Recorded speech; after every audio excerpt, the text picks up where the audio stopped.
Happy full moon in Cancer, you guys. Just want to start by extending our prayers to LA and everybody that is affected by the fires going on right now. I just hope that God sends his angels to watch over the city, his angels of peace and protection and harmony, and that he guides and leads and soothes and protects and provides for each and every individual in that situation. In the name of the Father, the Son, Jesus Christ, and the Holy Spirit. Amen. So, I, like the rest of us, have just been watching in awe, and as my heart has just been breaking, I've just been trying to pray for all the people and, just keep, everyone in my prayers and, do what you can. It's just it's just, you feel so helpless looking at the whole thing. But I have learned that the Torah, the Zohar, does say that when you are when your heart is broken for the sake of another, and that is the consciousness that you pray from, that's the most powerful state that you can pray from. When you are in this lowly state of brokenness, but the caveat is that it's on behalf of someone else. When we're in a state of brokenness for ourselves, it's not the same as when our heart is broken on behalf of another or for the sake of humanity. Those prayers are very, very powerful. So when you feel overwhelmed with emotion as you're watching this all, you can actually take that moment and use it in a very empowering way, spiritually speaking. So that's one spiritual tool that I can give you. I've been trying to throw out the spiritual tips that I can remember that I have accumulated over the course of the years that I've been studying through the Kabbalah Center and through other Kabbalah teachers and books and everything. So let's get into our full moon in Cancer. So another thing I want to just mention about the fire right now is that Cancer is the cosmic mother, and there is this feeling right now where the cosmic mother, the mother bear, is ignited, and particularly just sending healing energy and comfort to the mothers of LA, but also healing, activating those mother powers within ourselves. Whether you're male or female, it doesn't really matter, but I think we can all embody that archetype of the instinct to want to reach out and soothe and comfort and nurture and protect and provide and teach and prepare people the way that we can. Some people have experience with being in the midst of not only the midst of a natural disaster or a crisis situation, but also navigating the aftermath of it.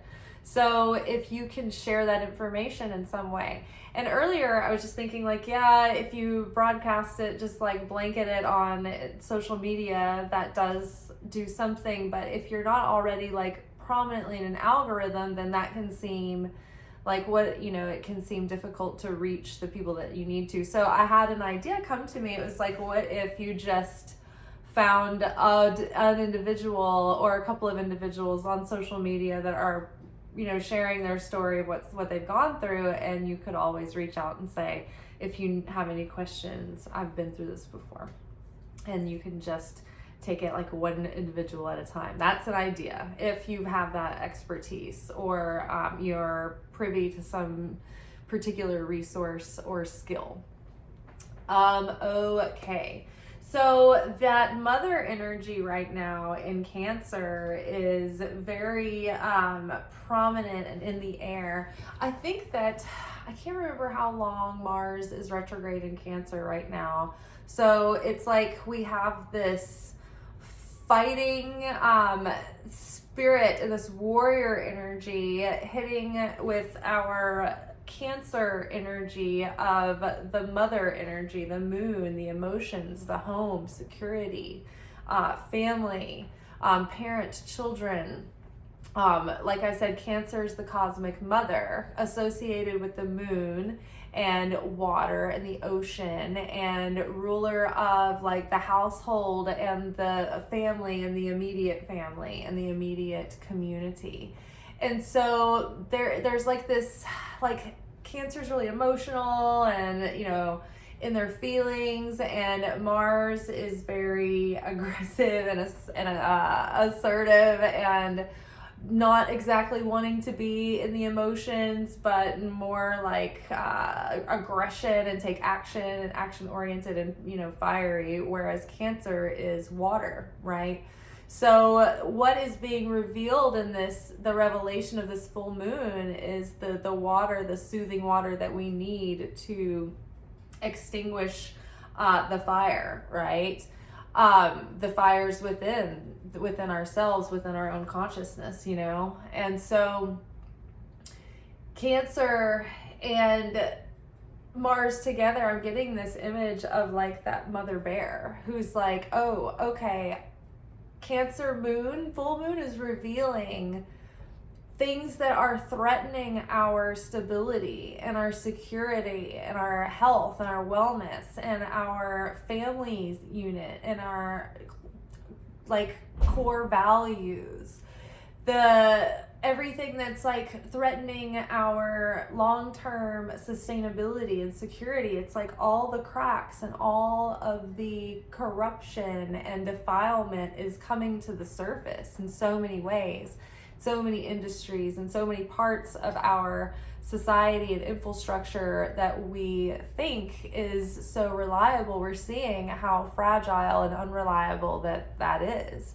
And so right now, this moon has us purging like the things that are not really secure, that are actually threatening our security and our well-being. We're seeing like the things that we need to change. For instance, on a personal level, like toxic thoughts or emotional patterns, or just toxic, unhealthy habits. Toxic ways that we might fall prey to like impulsiveness that might waste our energy and our time. So we're doing that like inward reflection about how we can clean up our own personal lives in ways that set ourselves up to have healthy, secure homes, stable home life, stable households, right? Feelings of security and intimacy and closeness. And we're finding what is being revealed is, you know, our anger and our hostility and our potential to go into division and polarity. But I think if we can stay heart-centered through this and work continually towards strengthening our harmony, strengthening our unity, that's going to be the most powerful influence moving and guiding and orchestrating the way that the situation unfolds. So there is like ancient mystic truth that tells us that when we are in unity, it's almost impossible for our prayers to be denied or to go unmanifest. It's unity that generates this abundance and protection around humanity, because unity has absolute affinity of form with the Creator, right? The Creator is one. The Creator is whole, all one thing, not fragmented. So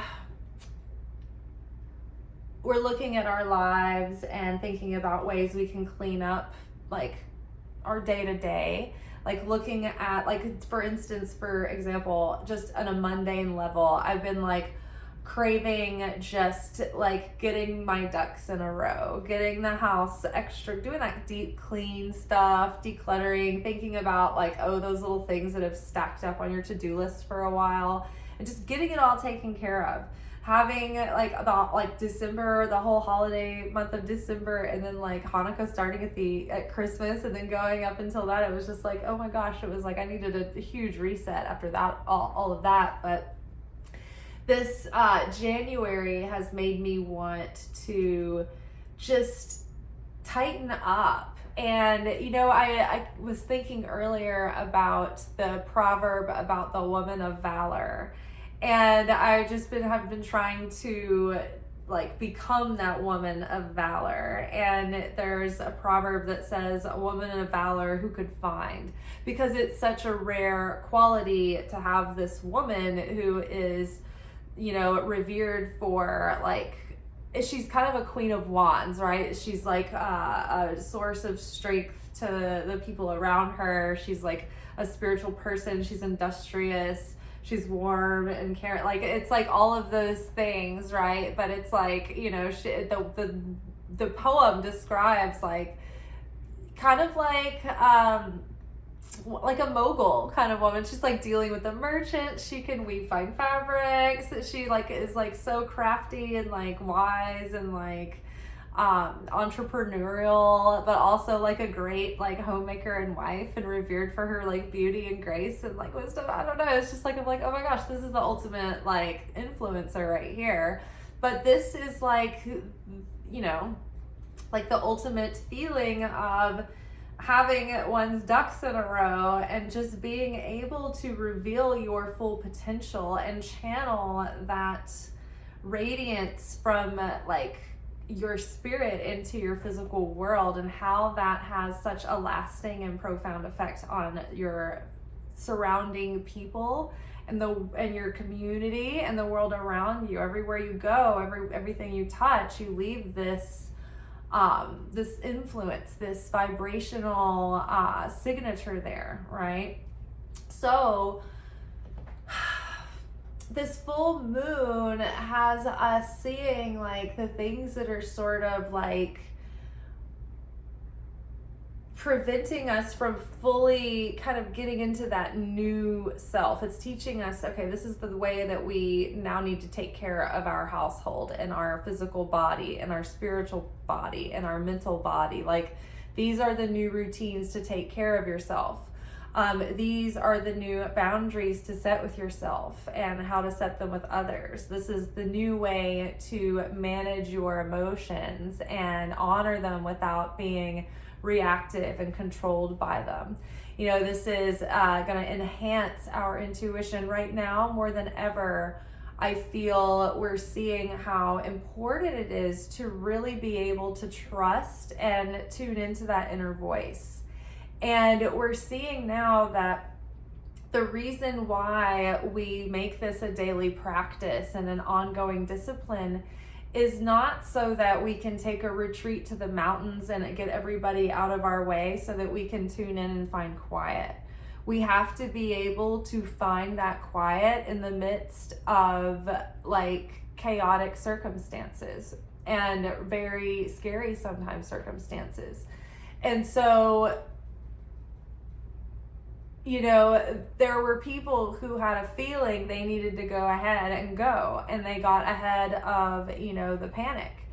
And there's so many different examples and so many different situations where when people are recounting their experience or their stories with things like this, there's like people who always talk about, oh, something just told me, so that's why these are such valuable tools and things that we want to keep continuing to develop. Like for me, being like a tarot reader and a spiritual coach and a channel is not for people to rely on me to tell them what to do. That's why we don't have a lot of topical prescriptions on these videos. It's mostly about doing the inner work so that you can make choices for yourself. And so I am here, to try to help you learn how to trust your own intuition by being here as more of like a confirmation for things that are already coming into your awareness. So Cancer is one of, if not the most psychic sign, and I mean, the moon is the realm of the astral realm, the psychic perception, especially the psychic perception through the gut. So dreams, like your nightly dreams, might be enhanced right now, but your intuition is going to be heightened, and maybe even like your psychic senses on different levels. So Cancer can be sensitive and defensive, and it's because they care so much, and because they have tender feelings, and because their feelings are very magnified, and they're very exposed. They're very kind of defenseless. So they can be crusty, and they can be short and crabby and defensive, and so people are pretty on edge right now. When we go through lunations, depending on the sign that they fall in, we're all experiencing the personality traits of that sign, so that we have a chance to highlight, okay, those aspects of that sign within us, where are we at with this, right? And so the assignment with every new moon and full moon is to consider the sign that it's in.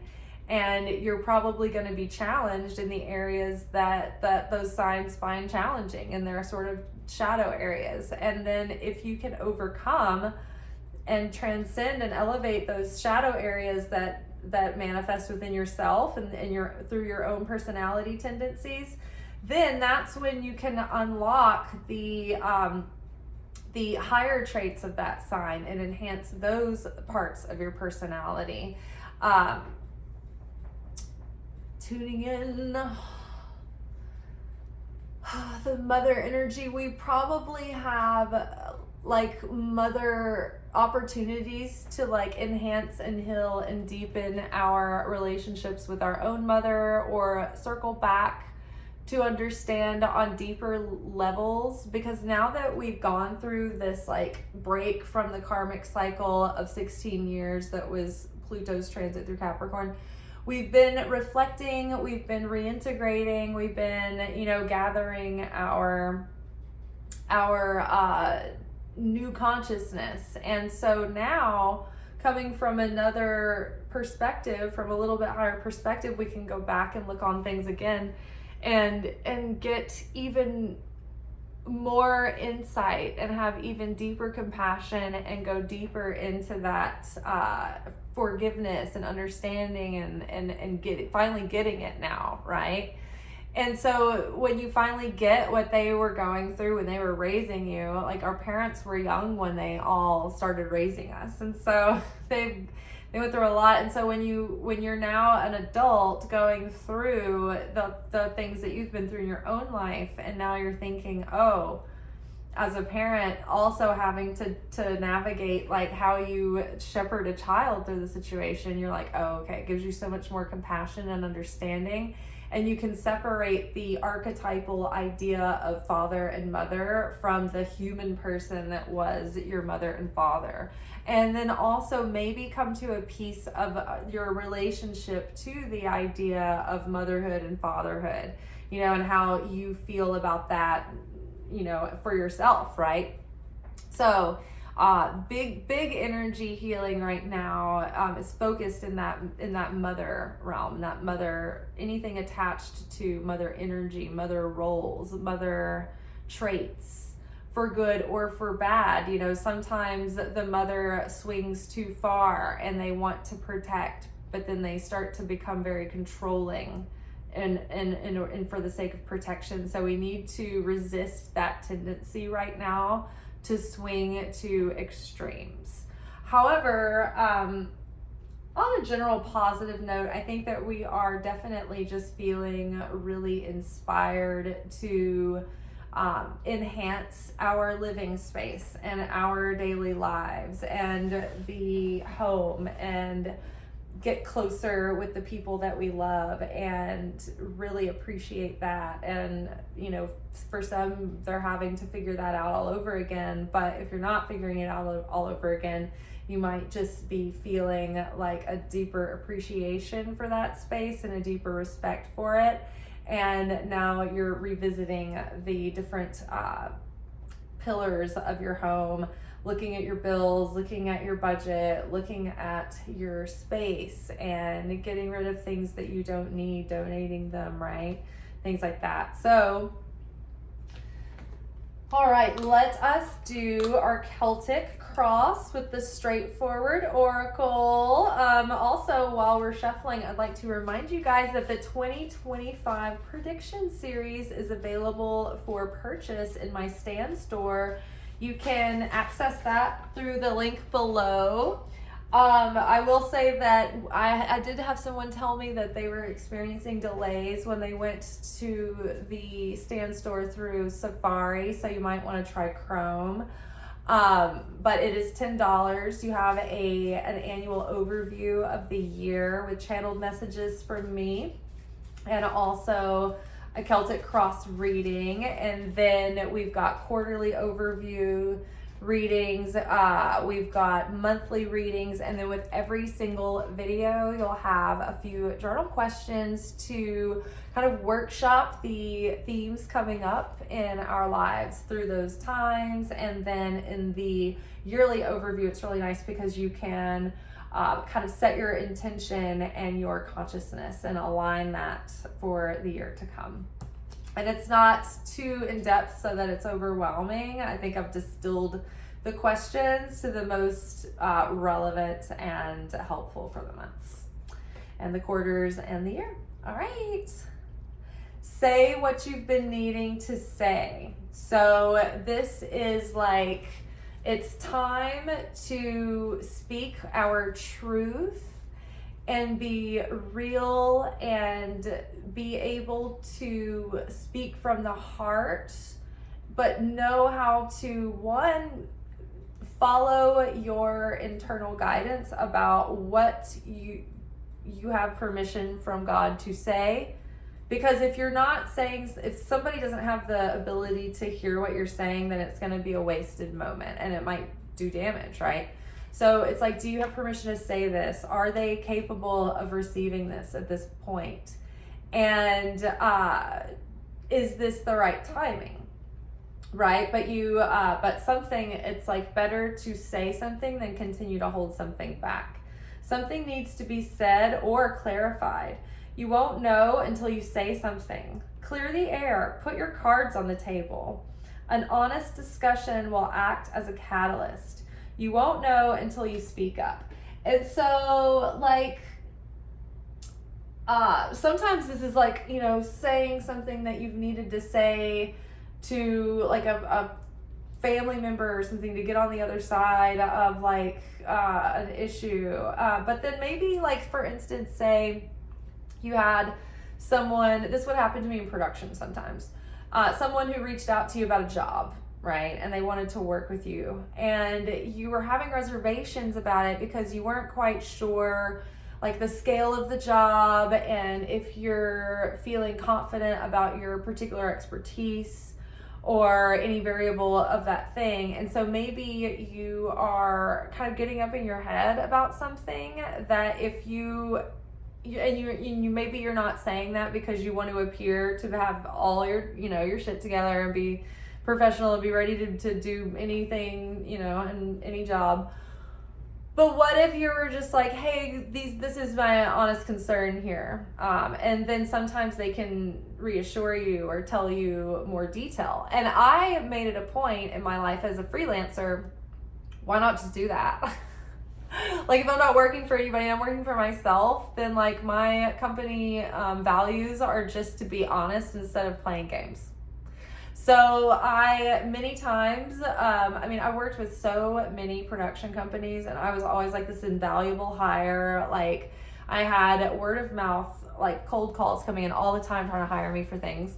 And sometimes I would say no. And sometimes it was because I wasn't interested in that particular job, or sometimes it was because I wasn't feeling confident about my particular expertise or ability to rig in certain circumstances. I worked on a lot of different areas of crew, but one of the things that I did for many years was the grip and electric. So I was in lighting and rigging, and depending on the environment you're lighting in, it could be some really intricate rigging skills involved. And so I had to be mindful of that. And so, yeah, I don't know, or like in certain kinds of production scenarios and things like that, I wasn't quite sure what the job was going to entail and if I, had particular skills for this thing. And so a lot of times if I had reservations or I had like things that were just like, I don't know, it's not making it too desirable, I would just bring it up and ask and be really honest. And many times I would find out that that wasn't going to be an issue, or it wasn't as I'd blown it up and it wasn't as big to scale as I thought it was, or they found a workaround, or they offered me more money. I can't recall any big memories where it completely like ruined my opportunity with anyone. In fact, like there was like, I don't know, there were people that came back again after that. Like if I decided that it just still wasn't going to work out, that they would come back again afterwards and try to hire me again later. So say what you're needing to say. Maybe, you'll get more clarity that way. All right. So what is crossing you? And also if you're holding back and you're not saying what you need to say, it's like you are, just recently I've been listening to these Kabbalah 4 classes that are talking about the 4 phases of creation, also known as the 4 phases of desire. And so we talk about this on this channel as well, but this particular episode last night, or this particular class last night, we were focused on moving what is going to hold you in phase 3 for moving into phase 4. And phase 4 is the fulfillment and the completion of the manifestation of the desire. But phase 3 is many times like, oh, you've been giving all this effort and then suddenly it seems like things are getting worse, or you come up against an insane challenge and tests, and it feels like the light has been taken from you, and you're like, oh my gosh, like where is all this warmth and excitement and feeling like support? The support feels like it has been taken away. And so that is meant to test our desire. Is it going to awaken a deeper desire, or is it going to diffuse our desire? It's like it's like God asking, like, how much do you really want this? Do you really want this? Like, how much are you willing to give? How much faith do you have in me? How much faith do you have in yourself and me to co-create and navigate the situation? How willing are you to, see this through and to maintain this blessing once you get it? Is it going to ruin you? Do you have the consciousness to maintain your growth once this comes through? Or is this going to make you complacent or worse, So we have to have that, it's usually like some kind of like tikkun piece that we need to solve right before that thing comes through. And it's navigating all these different tests and figuring out, okay, like what is the universe really asking of me in order to make space for this thing to really manifest. And so many times it's like, okay, sometimes it's not the obvious fear connected with that manifestation. Sometimes it's something more subtle. And like for instance, this woman in our class, her example was that she wanted to be like, say, like a coach like me. It was very similar. Like she was doing one-on-ones and she was going to make classes and courses, and she was afraid of being seen on camera, and she was a very private person. She was afraid of being very public. And so our teacher went deeper, and she was like, it probably is because I was abducted as a child, and now I feel in danger when I have attention on me, and so I don't like to draw attention on myself. And so she was really loving her job as a forensic scientist in the criminal justice system, and so she wanted to kind of keep doing that while she built her coaching and teaching business in the spiritual world of like, it was literally kind of like my same mission statement of like helping people find their soul purpose. And so this was such a great example to listen to. And so she was like, I don't know what the creator is asking of me to get through stage 3 into stage 4. You know, she was like, is it, you know, the actual filming of the videos, or is it this or that? Or she was like, I don't really want to leave my job because I really like that. And so we started talking more about her job. And my teacher was asking her about her job, and she's like, yeah, I'm a forensic scientist. I, you know, work for the basic like CSI kind of thing. And she had just been recently called into court to have to testify against this person who like murdered someone, and like she found the evidence that definitely proved that he was the person. And she didn't know until after. She had to sit there and testify for 4 hours while he sat there in the room. So she had to face her fear of being seen by an abductor, because she did say, she goes, I've been avoiding eye contact with men most of my life because I feel like if I don't look at them, they can't see me. And so she said she had to sit there in that courtroom for 4 hours while she was giving her testimony and things, and sitting there as a witness and as an expert, and with him sitting there looking at her. And so my teacher was like, that is the tikkun that you had to break, that is like that third phase 3 test right there. He was like, it's not necessarily overcoming your shyness to get on camera, but that big, huge moment in the courtroom of having to, like, even though it's the job that you're more comfortable with, in that moment you had to sit there with this archetype of the abductor in your childhood, you know. And she said right after the fact, she found out that they were actually there in a retrial because he had pursued and like stalked the former like witnesses to make them, like, to dissuade them from testifying. So that would have, like, had she would have known that beforehand, it might have been too scary for her to testify. So it was an opportunity for her to go through this test and overcome, but she didn't immediately associate it with the thing that was holding back her being able to go through with her coaching dreams and all that. So very interesting. So, you know, saying what we've been needing to say, doing all of that work, like being in our truth, being able to express who we are truthfully and live in alignment. What's crossing us is prosperity and abundance.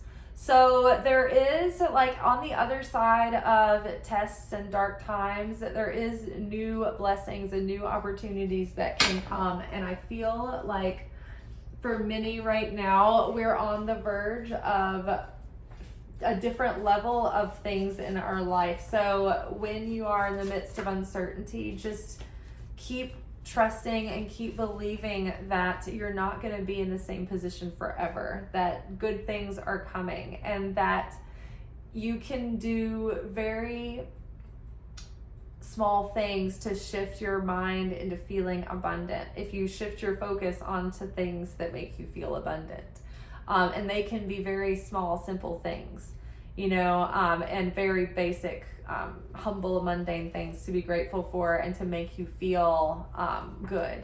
Like right now, I have a simmer pot going, which is some cranberries and an orange and some cloves and cinnamon boiling on the stove. But the smell of it is, it's just giving me a lot. It's very rich, and it makes it, you know, everything feel a little bit more like a sanctuary. And so right now I'm feeling, even though I'm in, you know, kind of the slow time in my industry as a server, I feel so abundant and grateful and safe and secure right now, because I'm so grateful for my home and for the feeling of stability and security, and what a privilege it is. So focusing on any little thing that you do have in the moment, and just putting your energy into focusing on that and growing that feeling. The underlying influence right now is creative collaboration. So like minds capable of manifesting a common vision. So maybe subconsciously you are craving or seeking a creative collaborator. Maybe your subconscious already knows about this creative collaborator coming in, and it's sort of steering you in the direction of that individual. So stay open to, you know, creative possibilities with like-minded individuals who share your vision. The issue from the past that is clearing up, that's not going to be so much of an issue anymore. The lesson that we're finishing up is this is an emotional issue to overcome. So this is the perfect thing to be releasing in the full moon of Cancer, is our old emotional patterns that didn't serve us. The old stale emotional habits and stories that we get caught up in. If we can let go of those old soap operas and those old stories and labels and everything, we can just have a new emotional landscape. Just start fresh.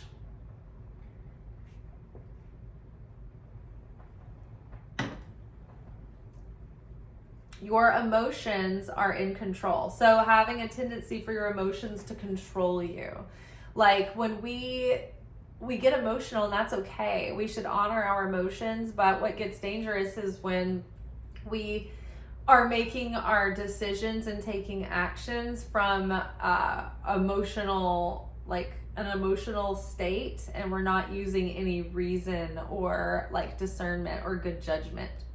And so one of the things that we learn in Kabbalah is how to pause and take a step back and detach yourself from the situation and observe whether or not you're fearful or excited, or it doesn't matter, but detach yourself from that emotion before you make decisions based on those emotions. So your emotions are in control and they need to be balanced with dispassionate practicality. Listen to your emotions is not the same as you listening to your heart. Your emotions are mutable like water. This will pass. Get regular exercise and do other things that naturally stimulate your mood, and you might feel differently. An emotional wound or expectation is having too much influence over the situation and is not a healthy and is not healthy and will cause issues. You can listen to your emotions without acting on them.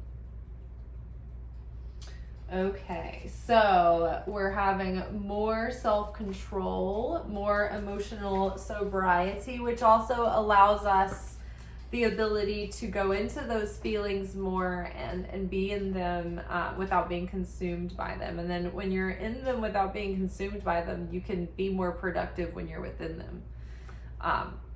So crowning you now, trust your gut. Act on impulse and trust your instincts. How does this make you feel in your stomach? Do you have a compelling feeling?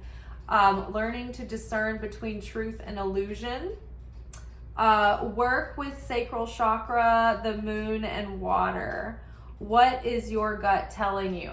So this is perfect for right now, because not only is this highlighting this Cancer energy, this Cancer influence is heightening our ability to trust our gut and trust our instincts, navigating uncertainty, particularly for those in emergency situations right now. And this card about emotions is helping you go below the surface of the choppy waters when you're in emotional situations and you're grieving for everything that you've lost, or what you're processing as you're trying to get through it. It's hard. There's so many things that come up in the middle of it that feel so unfair that you have to make these choices and come up with these strategies and make these plans. So whilst you can, at this moment, feel what you're feeling, but try to take that into context or somehow compartmentalize it enough to where you can also navigate your big decision moments, and you can come back to feeling all of your emotions in times that are safe to do so and productive to do so. So maybe you can train yourself to create safe times and spaces to really feel your feelings, but then also times and spaces where you can learn how to put those on pause for a minute and go into a different part of your consciousness in order to handle the things that take your willpower and your decision making chemicals. But yes, this is what's happening right now, is like we are tapping into our gut instincts. And I mean, like the Palisades fires have sparked up again, so you can't think that like we're completely out of the woods yet. Like, keep listening to your gut. Like, your gut might have been telling you, you know what, maybe we should just stay put and not go back in yet. Or, you know, maybe we shouldn't get too comfortable, don't unpack, you know. But listen to your gut right now, because everything is so up in the air that you really need to like be really sensitive and keyed in with those instincts right now. So what is crossing you just ahead of you is that we're too emotionally invested. So another thing that we need to strengthen in this Cancer influence is letting go of weak boundaries, right? And many times, like, Cancer is so empathic and so sympathetic and feels so much that like many times they're giving and giving and giving to people who are only passively receiving. They're like, I don't even want this, you know? So like Cancers and Libras have like this like overflowing giving nature, and they can be overgivers, right? And so we're learning, like, they can be the people that are like, I'm the one who cares. Why do I always have to be the one that cares? Like, you know, kind of thing. And like, nobody else cares as much as I do. That kind of thing. And so it's like knowing how to open your heart without being the one to give, and not temper that properly, or not, or to understand how to do that in a balance of reciprocal nature, and not continue to give to like vessels who aren't returning, who aren't reciprocating, who don't earn that amount of giving. Like, make sure that you're also not giving of yourself more than you should, right? That is another example that came up in our Kabbalah class. It was like, how do you give and give as a vessel, like put in all the effort that you do in phase 2 of creation, without like over giving to the wrong vessel and like creating bread of shame because the vessel has a passive desire. Like, how do you know when you're putting too much effort into the wrong thing, or giving too much effort to the wrong person? And he made a good point. He was like, say your job is taking advantage of you, and they're overworking you and underpaying you. He's like, don't like keep giving more and more and more at work, and putting more and more energy at work and doubling down at work. He's like, instead, do your best at work, but then come home and, you know, chill, wind down a little bit, go for some exercise, and then spend some time pursuing the thing that's going to get you out of that place of work. Whether it be like looking for another job, or like working on your side hustle or whatnot. It's like, put that energy that you still have left over and expend it into the thing that your dream is. Like, and that's what I do with this channel, right? I go like to a job that earns me my money and takes care of my bills and things. But on top of that, I do all of the content creation for this brand and this channel and all of my other platforms. And so, you know, that's almost a full-time job in and of itself. And then, you know, I do one-on-one readings and things like that as well. So it's like, you really have to empty yourself. So basically, I do content creation and do a mixture of taking care of my household and following, you know, my routines during the day to get in some things for myself. And then I go to work, and then I come home and I make more content, right? I make our nightly video. And my goal this year is to try to shift my schedule so that I can get all of my content done before work, so I can come home and have my evenings open again. So that's one of my goals that I'm trying to shift with this Cancer energy. But we're too emotionally invested, or something is coming up that we're gonna have to temper our emotional investment, right? Sometimes it's hard to make a decision because you're too emotionally invested in it. And if you took out the emotional aspect and you looked at it from a completely like mental state, you're like, oh, okay, the answer is very clear. So try to practice being able to step back from your emotions and look at things with emotional sobriety and like wise discernment. Like for instance, I knew for a couple of years that I was going to leave my work in film and television production, but I didn't quite know what I was going into. I didn't know what that was going to look like yet, what kind of job or career I was going to do. I hadn't considered serving again. I just didn't consider that to be something I would be interested in again. And, but it was hard for me to leave film because I'd already always identified with that so strongly, and there was like this emotional connection to it. And so I think that I, like looking back, I'm like, oh, I could have left sooner and been probably better off and been further along in the channel by now. But things happen at the pace they happen at. But I was overly invested into an industry that was not, emotionally invested in me back. And I knew that, and it was part of like where I was trying to like peel myself away from it, right?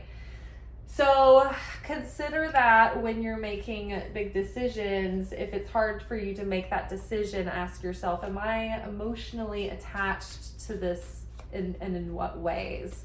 And if I removed those variables, the emotional variables, is it easier to make that decision? Okay, so what is the perspective right now that's kind of holding us back?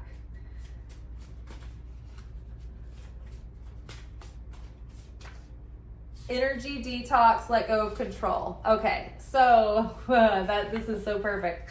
Like everything we've been saying, the Cancer full moon is like the mom, like the archetypal mother energy coming in, going like, okay, we're not gonna have this junk food anymore. Like imagine being your grossest teenage self, having like the gross food everywhere, junk food, messy room, sleeping the day away in the summer, and like your mom's coming in and you're rewatching the same movie for the 20th millionth time. You're just like a freaking sloth. You're disgusting. You're like, wah. And we're just we're living in it. We're like, you're awesome, this majesty of my slothful gluttony. And the mom comes in and she's like, you need to clean up your room. Get out of bed. You're wasting the day. The summer is so beautiful. Before you know it, you're going to be back in school. Get rid of all this like junk food. It's breaking your skin out. And it's like when your mom comes and she starts like pulling your laundry up off the floor and like opening the windows and letting the plague air out. Come on, stripping your bed.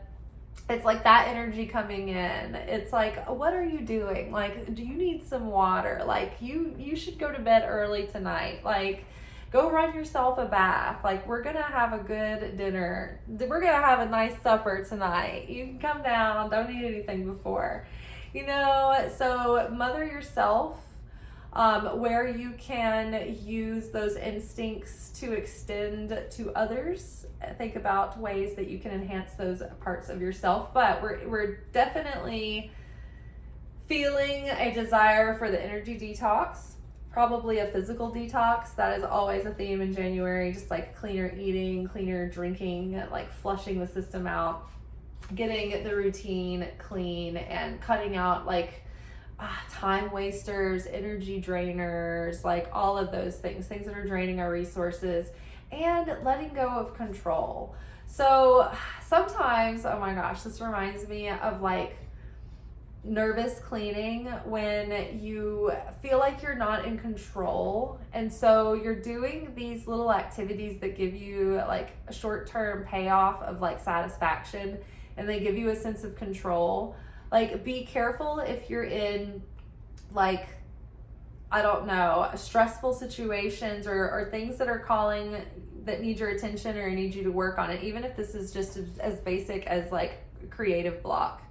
But so many times, instead of wanting to do the creative thing that doesn't have a lot of payoff for a long time, we instead go clean something for the millionth time and feel like this fulfillment, like we've been really busy. So, and then in the way that like this could affect us negatively, like don't let control issues cause you to obsessively try to detox for a sense of control.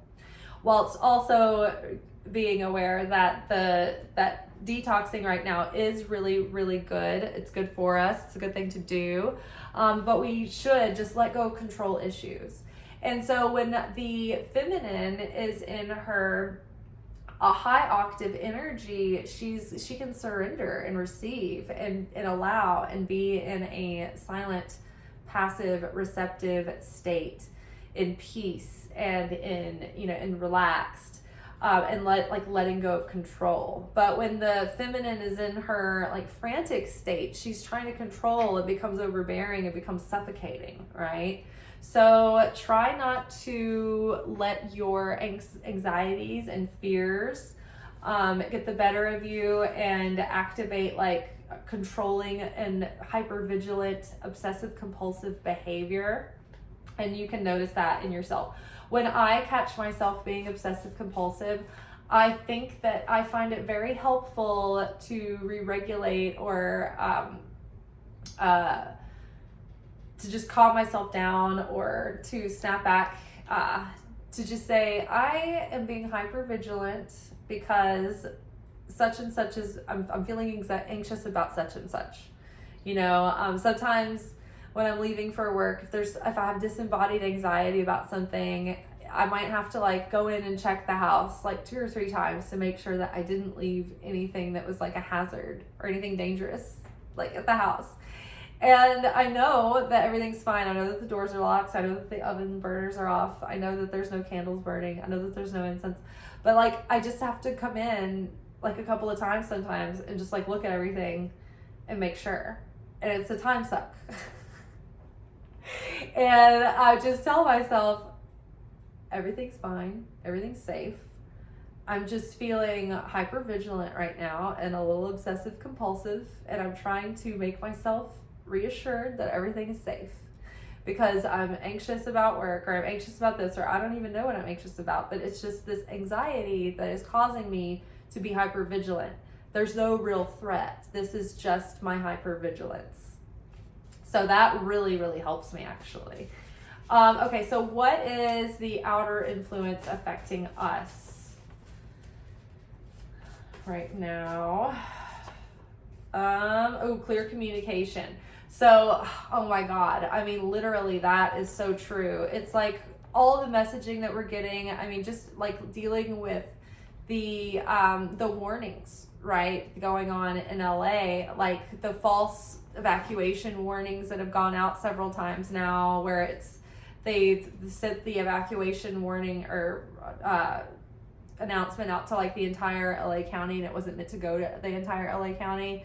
And so there's just been a lot of confusion and upheaval in communication. And so it's like really important right now to like seek clear communication and to clarify things, and to like hopefully the information and the communication gets clearer. But sometimes you have to read beneath the surface of things. And so, for instance, the president had said that he wants to pay for 100% of the relief of this for the next 6 months. And it's like, that's a good thing to hear. But like, how is that going to happen? Like, how does that happen? Like, you're about to leave and there's an incoming administration. So like, when is this going to get approved and set into motion? So it's like, remember when bureaucracy tells us things that are calming, but like, how long is it going to take? Like, being able to get a realistic understanding of what's really expectable and what we're hearing, right? Don't rely on the things that you're hearing. What is your instinct when you hear that, So sometimes you've got to hear what people are saying, but then ultimately make your own choices and your own plans independent of what you're hearing, tuning into your own inner guidance. So this is also, we started with say what you've been needing to say, and then we have the outer influence affecting us as clear communication. And the card says, speak your truth, speak clearly, say what you mean, double check communication, simple, clear message, speak your truth. So there is a Bible verse somewhere that says where words are many, evil is thereof. And so that means a lot of different things. And I think it really references evil tongue more so than anything about like gossiping and talking and saying negative speech about someone else. But also what I hear in that is also when you just keep trying to cover your tracks and keep talking yourself into a hole kind of thing. Like sometimes over explaining gets more confusing.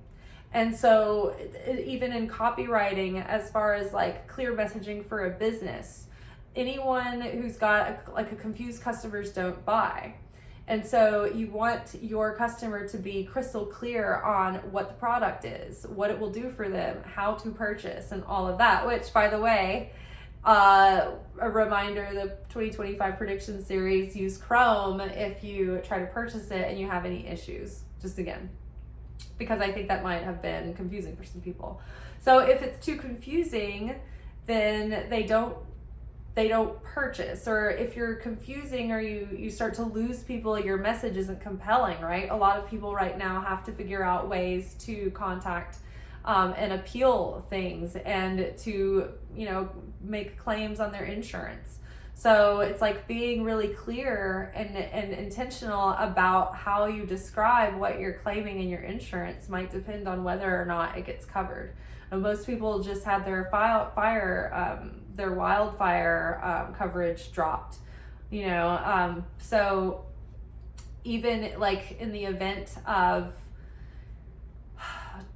just know your policy and the fine print before you make your claim so that you can be as astute and articulate and successful and the most compelling, but the most give yourself the greatest chance of success at things at like this. And I know I'm using the fire example a lot, but I feel like it's so funny. Usually I don't talk about the big global events as much, or just the literal day-to-day application, but this is such like a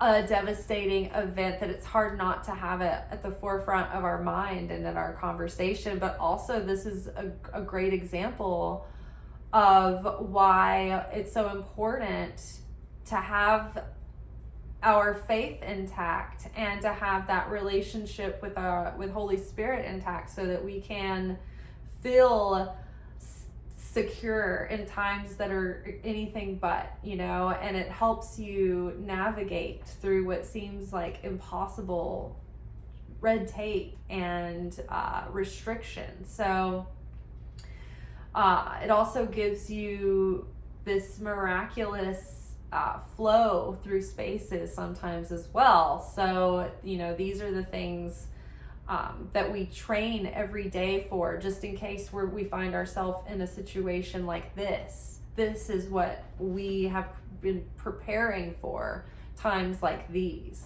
And so it's not just to have better day-to-day life, and it's not just about to manifest our dreams, and it's not just about connecting with our soulmate, but it's about living in times where we can tune into our own prophetic gifts in order to get through some really uncertain and crazy things, right? So our hopes and fears right now, you're being delusional. So your imagination is running away from you. Your fears are causing you to imagine worst case scenarios. Unhealed past trauma is messing with your head. It's not like it was. Time to practice self-control and put your mind on something else. So your fears are getting the best of you right now. as well as maybe like the expectations and the bar that you've set for yourself. I know I was just, how we talk about the To Be Magnetic community here. I always talk about the Kabbalah Center and To Be Magnetic, which there's a huge Kabbalah Center in LA. So a lot of the teachers and people from the Kabbalah Center have been affected by the fire. I don't know about the Kabbalah Center itself, but then the To Be Magnetic founder and some of the main personalities involved with that company have been affected by the fires as well. So I was just listening to a podcast with them earlier that they recorded as all of this was starting to break out, and since then they've been able to go back and re-record an introduction in hindsight, having gone through this and having been in the fires and stuff for a few days. But they were just talking about how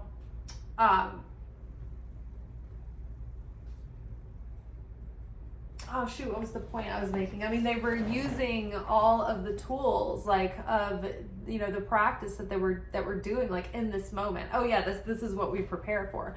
But like Lacey Phillips was talking about how she was so lucky and she felt so blessed that she had the To Be Magnetic tools to turn to and use during this time, because it's a practice that has strengthened her connection to God and her feeling of being able to trust in the situation, even though she lost the farm that she'd been, working so hard on with her, her partner for the last 6 years. Like, they put everything into that, and so they're, heartbroken, but at the same time, they're very, like, she sounds very at peace with what's happening because she can trust, and she's been through things before. And so because of her practice navigating a situation like this, she has like this anchor, this groundedness in her faith going through the situation, but also having like the resources and tools and practice already in place to keep her skills of bouncing back. It's not that like these people that practice these things never get taken in by the fear, but they're very resilient in their ability to find the anchor again and to ground again and to come back to like a state of balance. And so same with my Kabbalah teacher, like his house, he lost his house. But again, he was like, I have been grieving it and I've been talking about it, but at the same time, he was like, I have this peace and certainty and this trust that there's something in this, that is meant to grow me in some way and change me in some way. And that this is, something that I have to accept. And so they've been able to have a different perspective than, because of their practice and their faith and their ongoing discipline. So you're being delusional. Your imagination is running away from you. Your fears are causing you to imagine worst case scenarios.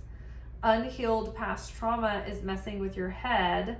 And so like in both Kabbalah and in To Be Magnetic, it's like the work really does go into the root of the things that trigger your fears and trigger your insecurities and cause you to react in these ways. It's like the whole practice of these disciplines is searching yourself for those original root causes and root wounds.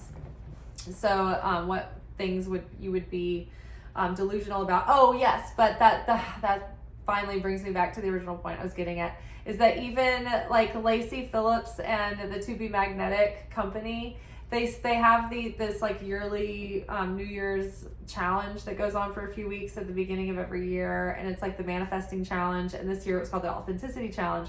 So everybody's just casting their manifestation lists for the year, and they've just gotten really excited about all the dreams that they have set aside for themselves in 2025. And then it's like immediately here come the tests. Here comes creation phase 3, where like the light, the support, the excitement, the hope is taken away, and you're like, oh, what if it doesn't work out? What if I lose everything? What if this blows up in my face, kind of thing? Do you keep going? Do you keep persisting and persevering and believing? and having faith in the Creator and faith in yourself, that you're strengthened by the Creator.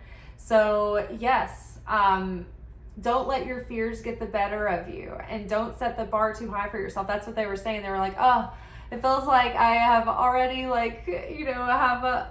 failed to meet the expectation I already had for myself. And it's like, yeah, don't we all, and it's about just having the grace, just like not beat yourself up about it, just continuing on. Tomorrow, there's another hour today, and there's tomorrow, and there, you know what I mean? So you just keep trying, you just keep resetting. But yeah, don't set too high or unreasonable, unattainable expectations for yourself, because you'll get disheartened.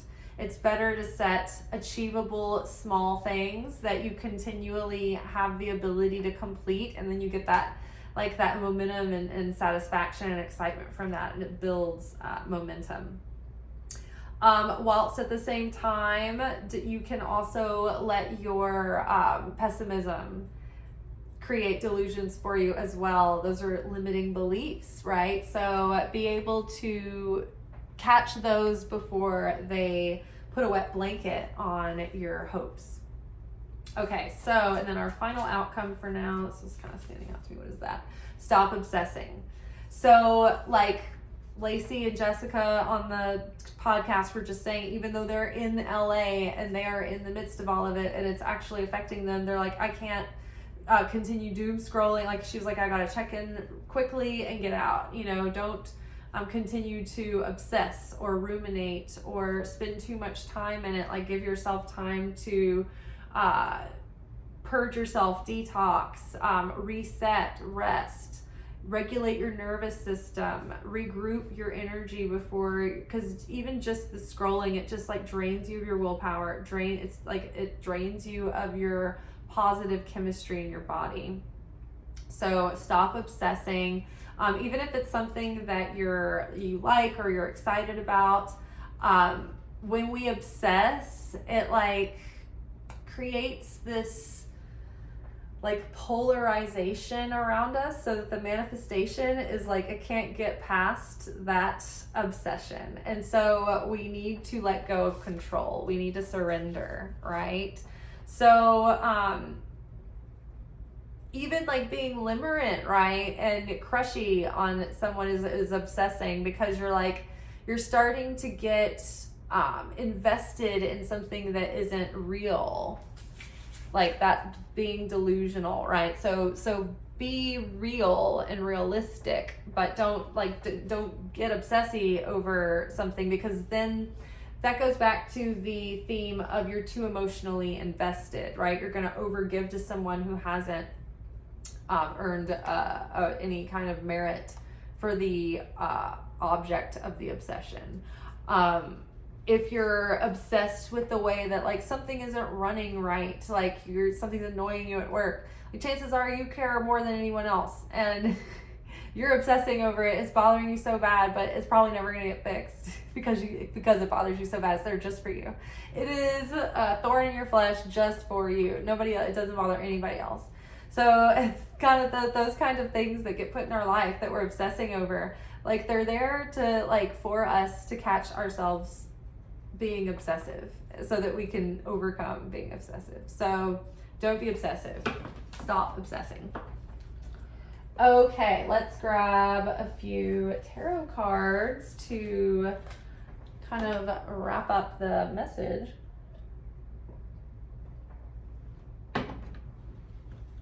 All right. The Chariot. Okay, so forward movement, forward progress. I would so when I was looking back on the daily pick-a-cards, like the single cards, like in hindsight, the cards were very clear every day of the week. Like the initial warnings and messages were coming out, and then it was like Eight of Wands. It was like so obvious at that point. It was like, oh yeah, it's like a picture of someone evacuating. Like it was so weird. So I was like, well, I need to be more, if I see literal things, I need to be more vocal about it. So it's just like, for me, seeing the Chariot card in the midst of all of that is like letting everybody know, like, don't get too comfortable, stay ready to move. If because anything can happen, things can change at any moment. So if you're in that scenario, be ready to make your moves quickly. However, regardless of this, the Chariot is one of the Cancer cards in the deck. So this is really exciting to see during the Cancer full moon. This is, to me, like, this full moon is going to release or bring to a culmination a seed that was planted that will bring you into the next phase of your manifestation. You're going to be getting a little bit more momentum and recognition and maybe even monetary compensation for something that you're doing. So something that you're doing could get some public recognition, and you might be advanced, or you might be able to move forward with a lot more momentum than you were previously. But this will come down to your ability to like practice self-control and maintain balance and stamina and focus and discipline.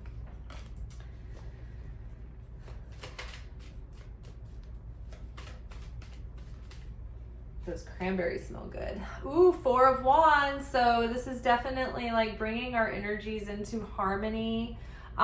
Finding hopefully in the next couple of weeks, people will find a little bit more of a place of rest within the situation that's been going on. Hopefully the situation can settle down and finally find harmony and balance. But whatever it is, outside of the current emergencies, on a positive note, I think that the things that we're finding are picking up steam are leading to like a moment where like we're gonna have some harmony and prosperity and things to celebrate in the short term. So maybe something that you're working on, it has like a really positive launch or a good start. Maybe it was a delayed start, but now that it's got some momentum, it's gonna start really yielding. It's gonna be the beginning of maybe a new source of security and happiness and fulfillment. We have 3 of Wands, so this can be favorable collaborations, things coming together. This is the first stage of completion in the realm of like getting something started. So having the vision, you've gathered your resources, and now you're ready to go to the next step or the next phase, but you're waiting for the pieces to come together. You're waiting for the ship to come in and dock to get onto that boat. You're waiting for the collaborators to come in, or like if you're in this situation right now, it's like you're waiting on things to be approved for relief to come in, aid to come in, right? We're waiting on, people to come in to provide relief to the firefighters, right? All of these different cities and countries have come to help with the firefighting, to give them, time to rest and to take shifts and things. So people are coming, resources are coming. So just keep looking out to the horizon, keep your vision open, keep heading in that new direction. But things will be happening soon enough.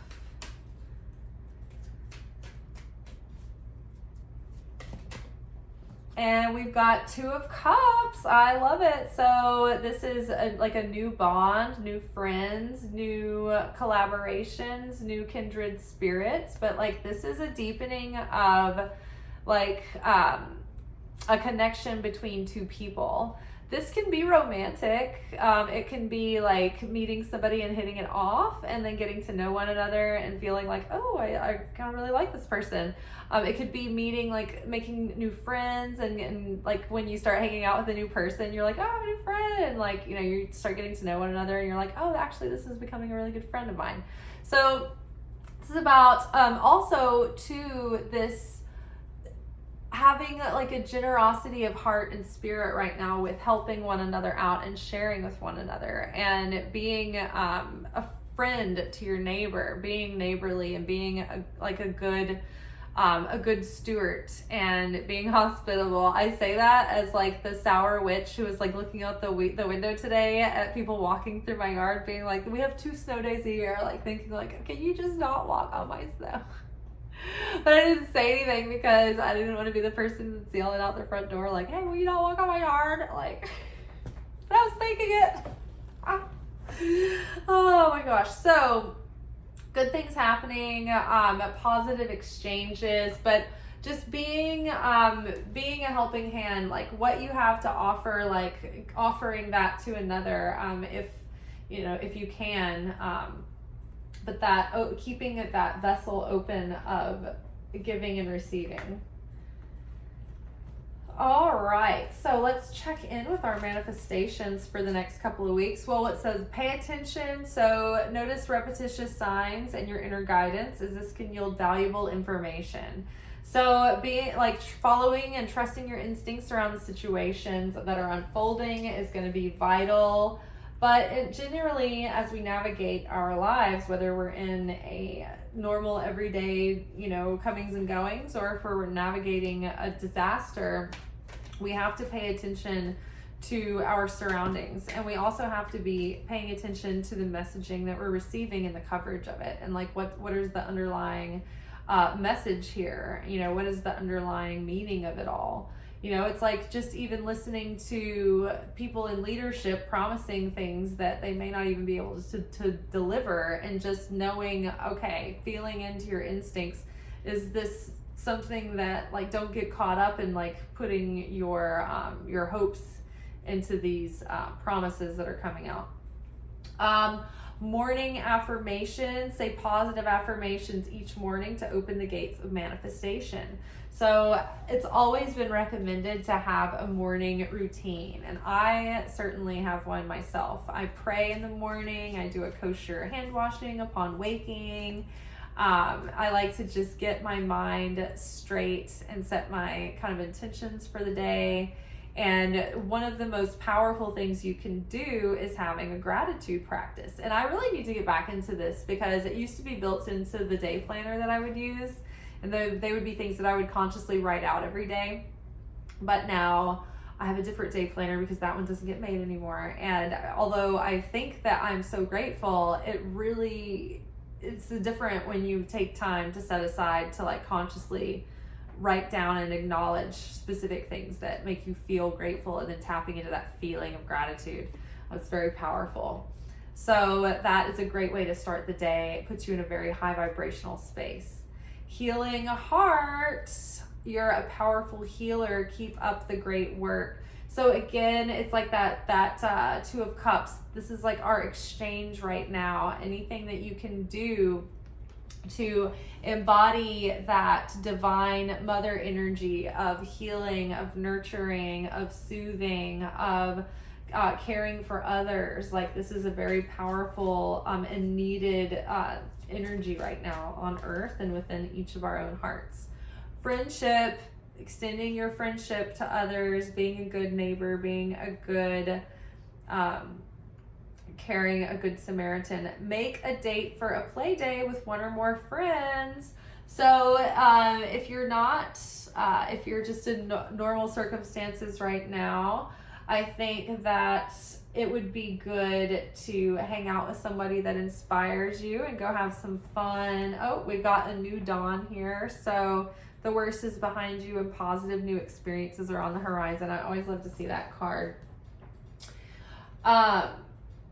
Hanging out with friends can be like super inspiring, especially if like you're getting to know someone new and you're discovering the things that you have in common together. It's so much fun. All right, let's tune in to our love life over the next, okay, we've got all of our cards just came out together. Let's just trust it. So we have healing family issues. Again, we've got that mother healing theme coming up, and we're still in Capricorn season. So I was about to say, when mother healing comes up, father healing is usually like right there with it. But Capricorn is the zodiac, or the father of the zodiac, or cosmic father representation. So we are in our father's house at the moment. We are healing our mother related concerns. We are looking back on our family dynamics and just processing all of that. The more that we heal those family issues, the more we can reveal light within our love lives, and the better chance that we have it not repeating those same paradigms and relationship dynamics with the person that we get involved with, because our subconscious usually tries to call in some version of the parent that we feel wounded from, or that we feel we didn't get certain vital needs met from. And so it's when we can become more awakened to those patterns and to those tendencies that we can sort of avoid our usual unconscious decision making that leads us down some negative patterning, and transcend that and make more sovereign choices going forward. Getting to know one another and new love. We have a new person has stirred your romantic feelings. As you reveal your innermost selves to each other, your love bond deepens. So again, I was thinking like spending the play date with a friend, like maybe this is like a new sort of romantic interest that you're getting to know. So you can really take your time there and enjoy like the slow newness, and let that kind of like gradually develop. It's like these modern times, we rush past that beginning phase because everybody's so excited to like jump to the final, like, I don't know, the final act of just like hooking up. And it's like, you've taken all of the romance and the seduction and the chase and the fun and the excitement out of it all. And then you're like, well, why didn't it work out? And it's like, well, you didn't, there was no roots to what you are planting, right?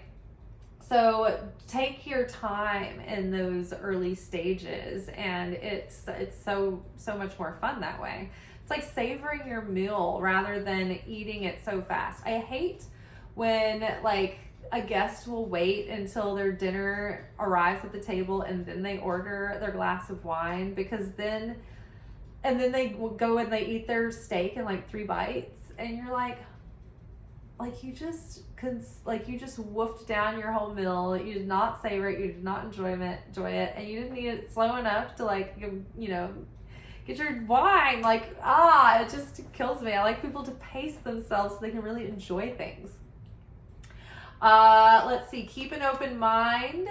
Your soulmate may differ from your usual type and expectations. So this might not be like the actual person, but it might be some circumstances surrounding the person as well. So maybe keeping an open mind that things may not be like crystal clear, black and white, what you think that they traditionally should look like, or what common thought would tell you this is gonna work out, this isn't, like, kind of thing. Like maybe this is like, I don't know, something that you would maybe dismiss too quickly, but normally, because you're like, oh, blah, blah, blah, whatever, this isn't blah, blah, blah because of that. But maybe, I don't know, if there's something that comes up where you're like, well, maybe I'm jumping too quick to conclusions. Now, this does not like apply to some like crazy deal breaker about someone's like religious beliefs or their like core personality or your core compatibility. But if it's like one of the, like if it's negotiable on your list and you're like, well, maybe I'm just being really rigid here, like maybe open that up for consideration. And then express your love. So just letting someone like know your interest, like you can show and indicate this attraction, you know, put it out there to the person. Go ahead and make the romantic gesture. Like, I mean, you know, shoot your wad, shoot your shot. Not shoot your wad, but shoot your shot, as they say. Definitely don't be shooting your wad yet. That would be gross and too early. Very premature. But yes, express your love. Shoot your shot, put it out there, you know, tip of the hat to you kind of thing. You don't have to confess your undying love to someone. You just say, hey. Oh, that's what was missing. I was like, something feels like we've skipped over something. Let's get our Lunology card to see what our moon message is for the month, for this moon cycle. What do we have here? A time to give rather than take, a new moon in Virgo. That's what I was going to say earlier, is that the nodes are shifting from the north node being in Aries and the south node being in Libra, to the north node being in Virgo and the south node being in Pisces. And so what that means is we're letting go of the tendency, like we're letting go of our passive desire that keeps us going through these same self-defeating patterns that thwart our full potential. Because Pisces is the oldest zodiac on the wheel. It's like they're kind of like an older person where you're just like, I don't have the will, I don't even care anymore. Y'all can have fun. You have a whole life to live. Oh, leave me to the wolves, you know. And it's like, no, that makes Pisces sort of depressive and sometimes passive, and not as assertive about making things happen. So they're so spiritual that sometimes they're just like, oh, what's the point of it all? Or they've transcended that attachment to the material manifestation. But it's like, but that's their nature that they need to go against to transcend. So they do need to be a little bit more, a little bit less martyrly, and always giving to the point of exhausting themselves, but never actually having a desire to receive for themselves in a healthy way. So it kind of keeps them from being the channel that they could be, because they could have more to channel out. Like Pisces are natural givers, but if they don't have the ambition to be successful, then they'll have less to give. But if a Pisces went against their nature and actually said, you know what, I want to receive for myself so I can be an even greater vessel for sharing, then it would be like activating a superpower by overcoming that natural tendency to like not really want for the self. So a time to give rather than take. And so the south node is what we release and let go of. So the north node is what we're starting to awaken and pursue. And so Virgo is like the perfection, the physical perfection of the spiritual perfection. So it's like about that physical embodiment of giving, of acts of service to humanity.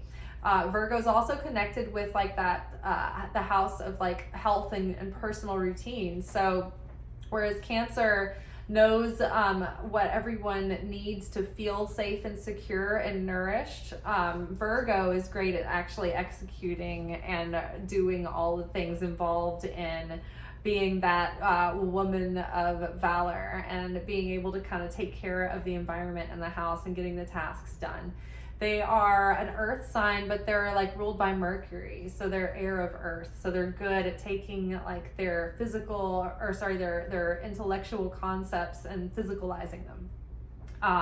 Virgos are incredibly like detail oriented. They're very astute. They notice everything, and they notice like the right way to do things. And then they also have this desire to want to give back and to be of service. And so right now, like the opening act of freaking 2025 is, all right, let's put a huge chunk of humanity in detriment and have people come up and like be of service to them. We're having to learn how to do that whilst purging the the corruption of our fractured systems. All right, let's grab an Angel Wisdom Tarot card. Release the Death card. This is about letting go of the illusions that we had in the past. You know, when we go through these things, they can be very disillusioning. And so everything we think we know can be changed in an instant. And if we haven't ever really realized that before, it can really rip the rug out. And we have to die to the old concept of life that we identified with, this old safety. You know, when people say like, oh, today I birthed a new fear. It's kind of like that. It's like, okay, you have to mourn the person that you were before you went through a catastrophe of this magnitude. You know, you'll never feel that same way again.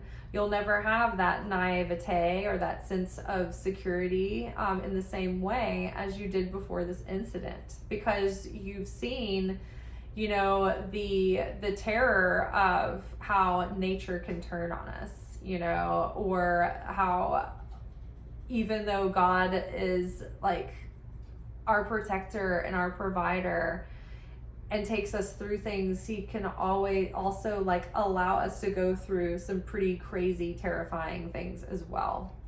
And so it's like the death of our innocence and the rebirth of a more mature, awakened experience of a wider spectrum of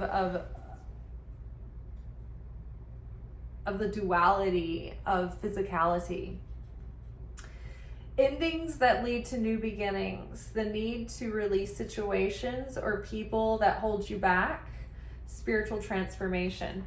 I think that there's already spiritual transformation happening within the people that are navigating the situation in real time. It's been really amazing to watch all of the heroic and selfless things that people are doing for one another, the unity and the love that's being shared.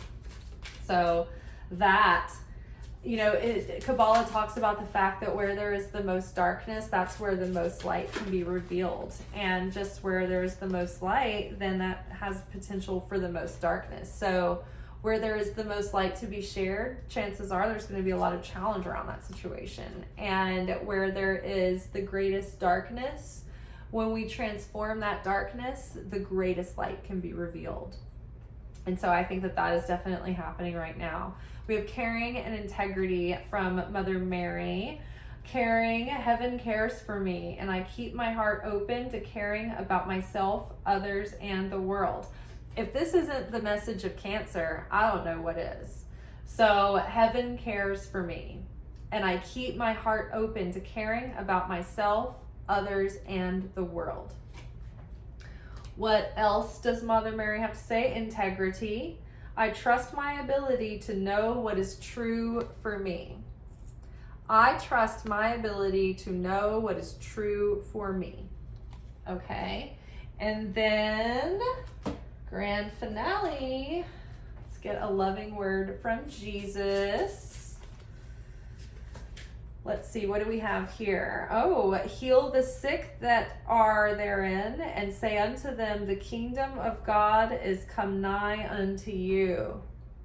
So be there for those who are in need and in peril and in pain right now, and give them comforting words and share with them what you can and bridge them through this time, but sharing and assuring them of their divine support and protection, is everything.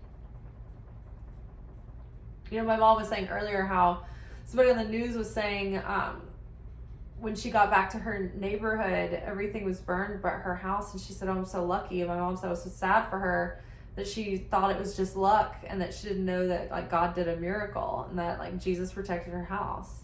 And I was thinking like, yeah, I mean, some people don't understand that, but I think that it's more than that. I think that like luck is something, but I think luck is only what we have based on our own merit, and miracles and grace is something that we're given as a gift from God and from Jesus. And then there is angelic protection, which is also kind of weighed against sometimes our merit in certain cases. So, but the only help that really comes for free is direct help from God and direct help from Jesus. And then the other Jesus card says, unto you it is given to know the mystery of the kingdom of God. And so again, a really great message for Cancer, in that you can tune into your own heart and your own guidance and your own connection with Source, with God, with Spirit, to be nourished and encouraged and guided through the day to day, through times that are good and times that are bad and times that are really chaotic and uncertain. But you can start to have this gift of prophecy that's not only about predicting what's coming, but it's about being able to understand really what's happening and what's playing out at any given time. All right, you guys, we are all done. We are fini. I hope this serves you well. And if you want to get a deeper look at the entire year through the seasons and through the months as well, I would download the 2025 prediction series. You can find the link in the description box below. It is $10 in my Stan store. And if you have weird issues with Safari, then use Chrome. All right, y'all. Ciao.